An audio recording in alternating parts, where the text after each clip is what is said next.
चलो बच्चों, आज हम लोग पढ़ेंगे थेल्स का विलोम। इससे पहले हम लोग पढ़े थे थेल्स थ्योरम। आज पढ़ेंगे थेल्स का विलोम। तो सबसे पहले थेल्स का विलोम होता क्या है?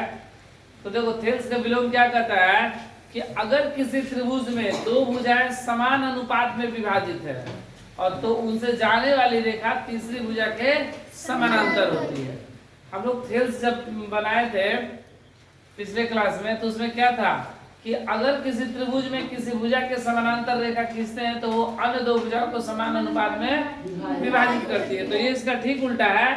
वहां पर एक भुजा के समानांतर रेखा दिया गया था तो दो भुजा समान अनुपात में विभाजित था। यहाँ पर क्या बोला गया है कि अगर दो रेखा समान अनुपात में विभाजित है तो वहां से जो रेखा खींचेंगे वो तीसरे के समानांतर होगा। बोला गया ना, यदि एक रेखा किसी त्रिभुज की दो भुजाओं को एक ही अनुपात में विभाजित करे तो वो तीसरी भुजा की क्या होती है? समानांतर होती है। तो देखो, थेल्स का विलोम क्या करता है कि मान लो ये एक त्रिभुज है, ठीक है, ये एक त्रिभुज है, इसका नाम ए बी सी, ठीक है, ये त्रिभुज हो गया ए बी सी। और यहाँ पर दो भुजा, ये दो भुजा ले लिए। यहाँ पर बिंदु मान लो एम है, ये बिंदु एन है, एम और ये एन। अगर ये दो भुजा, बोला ना, यदि किसी त्रिभुज, यदि एक रेखा त्रिभुज की दो भुजाओं को एक ही अनुपात में विभाजित करती है, जो रेखा है ऐसे खींचे तो ये समान अनुपात में विभाजित होती है, तो मतलब बोल रहा है कि ये जो रेखा है ये तीसरी भुजा की क्या होगी? समानांतर होगी। मतलब ये दिया गया, देखो क्या दिया गया है, दिया है कि त्रिभुज ए बी सी में, त्रिभुज ए बी सी में ए एम बटा में एम बी बराबर ए एन बटा में एन सी। ठीक है, क्या दिया गया है? ए एम बटा में एम बी बराबर ए एन बटा में एन सी। मतलब किसी त्रिभुज में दो भुजा क्या है? समान अनुपात में विभाजित है ना। तो ये जो यहाँ से जो रेखा खींचेंगे, एम एन रेखा खींचेंगे, वह बीसी के समानांतर होगा, ऐसा हमें सिद्ध करना है। ये दिया गया है, सिद्ध करना है, सिद्ध करना है, सिद्ध करना है। एम एन समानांतर बीसी, ये हमको सिद्ध करना है कि एम एन बीसी के समानांतर है। ठीक है, इसके लिए हम लोग रचना करेंगे, ठीक है। तो रचना में हम लोग क्या किए कि यहां से एक ऐसे रेखा खींचे, इसका नाम मान लो पी रख दिए। क्या रख दिए? पी। और यह इस प्रकार रेखा खींचे कि वो बीसी के समानांतर है। हमको सिद्ध करना है एमएन समानांतर बीसी। लेकिन रचना में हम लोग क्या किए, रचना में कर दिए कि एम पी समानांतर बीसी खींचा, खींचा। देखो यहां पर ये देखने में समानांतर नहीं लग रहा है, लेकिन ऐसा मान के चलना है कि ये इसके समानांतर, मतलब एमपी समानांतर बीसी, ऐसा मान के चलना है। हम ऐसा समानांतर खींच दिया। और देखो यहाँ पे समानांतर खींच दिए एमपी समानांतर बीसी।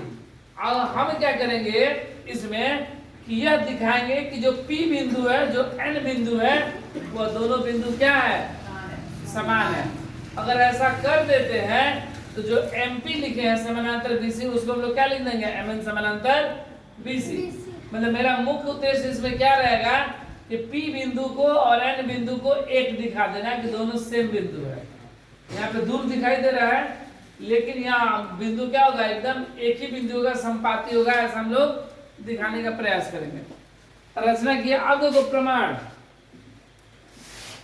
प्रमाण में क्या हो गया कि सबसे पहले त्रिभुज ए बी सी में ए एम बटा में एम बी बराबर ए एन बटा में एन सी।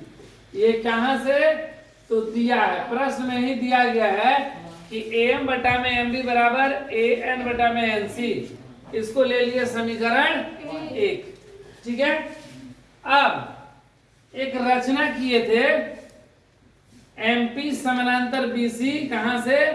तो रचना से, रचना से है ना, एमपी समानांतर बीसी। देखो एमपी समानांतर बीसी, तो कल ही हम लोग जैसे पीछे वाले क्लास में लोग देखे थे कि अगर किसी त्रिभुज में किसी भुजा के समानांतर अगर रेखा खींचते हैं तो वो अन्य दो भुजाओं को समान अनुपात में विभाजित करती है, जिसे लोग थेल्स थ्योरम के नाम से जानते हैं।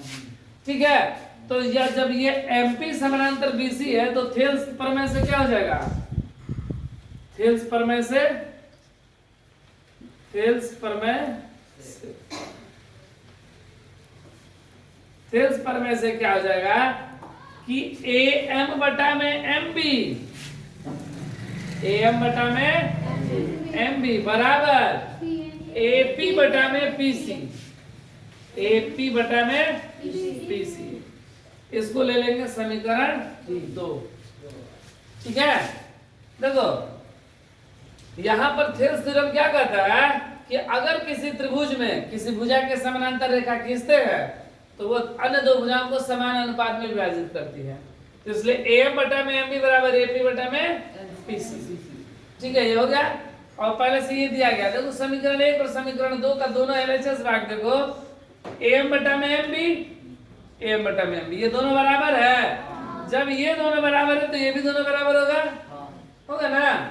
तो समीकरण 1 तथा 2 से, समीकरण 1 तथा 2 से AN बटा में NC बराबर AP बटा में PC। ठीक है, ये ना होगा। अब देखो AN कहां पर है? AN यहां पर है, बटा में NC। ठीक है, AN बटा में NC, और फिर क्या है? AP बटा में PC। ठीक है, NC, AN बटा में NC और AP बटा में PC। देखो यहां पर जब ये दोनों बराबर हो गया तो इसका मतलब क्या हो गया कि जो AN है वह AP के बराबर है। इसका मतलब ये नहीं हुआ AN जो है AN वह किसके बराबर है? AP के बराबर है। ठीक है, AN बराबर है किसके? AP के, ये ऊपर वाला लिया। ठीक है, और जो NC बराबर है वह PC के बराबर है। NC बराबर PC, तीन होगा ये दो। अच्छा, ये दोनों बराबर कब हो सकता है? ठीक है, यहाँ पर ध्यान देना, ये क्या है? AN बराबर AP। देखो AN बराबर AP, अगर AN का मान मेरा मान लो कि AN का मान लो कि मेरा 2 है, सॉरी AN ये है ना, मान लो कि ये 2 सेंटीमीटर है। ठीक है, ऐसा मान लेते हैं AN 2 है। ठीक है, और यहाँ पर बोल रहा है किसके बराबर है? AP के बराबर। इसका मतलब ये भी 2 को होगा ना, यहाँ से। हाँ, ये भी 2 और ये भी 2, ये संभव कब हो सकता है? जब P और N बिंदु क्या हो? संपाती हो, मतलब दोनों एक ही बिंदु रहेगा तभी ना होगा कि यहाँ से यहाँ ले लेंगे 2 सेंटीमीटर, यहाँ से यहाँ 2 सेंटीमीटर। यह कब संभव होगा? जब दोनों क्या बिंदु संपाती हो। ठीक है, उसी तरह ये देखो NC और PC। ठीक है, यहाँ भी वही कंडीशन है। तो ये अगर मान लो कि ये 3 ले लिए तो ये भी क्या हो जाएगा? 3 हो जाएगा। तो दोनों से ये पता चल रहा है कि P और बिंदु N क्या है? आपस में संपाती है ना।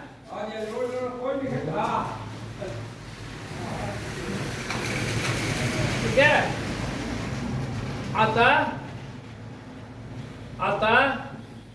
बिंदु,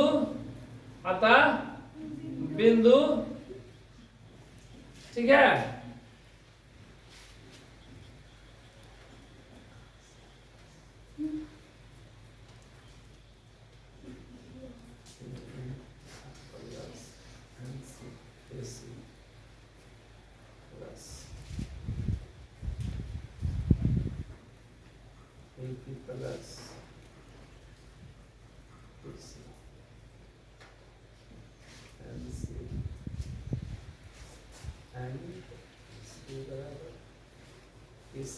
ठीक है, या तो ऐसे आ गया, नहीं तो हम लोग और भी एक तरीका है, क्या करेंगे कि दोनों तरफ एक जोड़ देंगे तो भी हो जाएगा।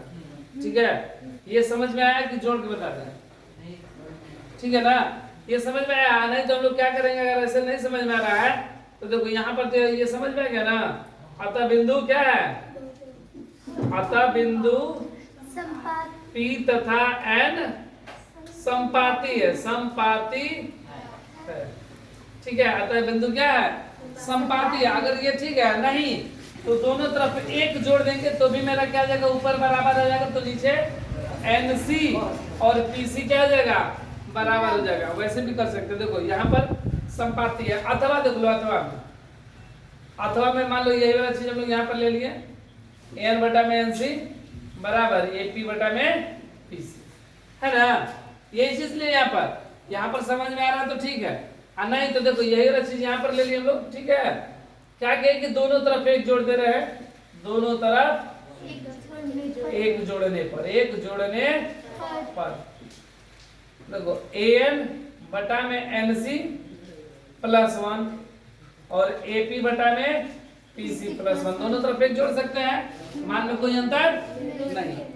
अब देखो LCM कितना हो गया? NC, तो ये कितना हो गया? AN और ये इधर चल जाएगा ना, प्लस NC बराबर ये लघुत्तम क्या? PC और AP प्लस PC। अब आकृति में देखो AN प्लस NC को हम लोग क्या लिखेंगे? आकृति में देखो AN प्लस NC है ना, AN प्लस NC को हम लोग क्या लिखेंगे? AC लिख दिए हैं बटा में NC। देखो AP प्लस PC को क्या लिखेंगे?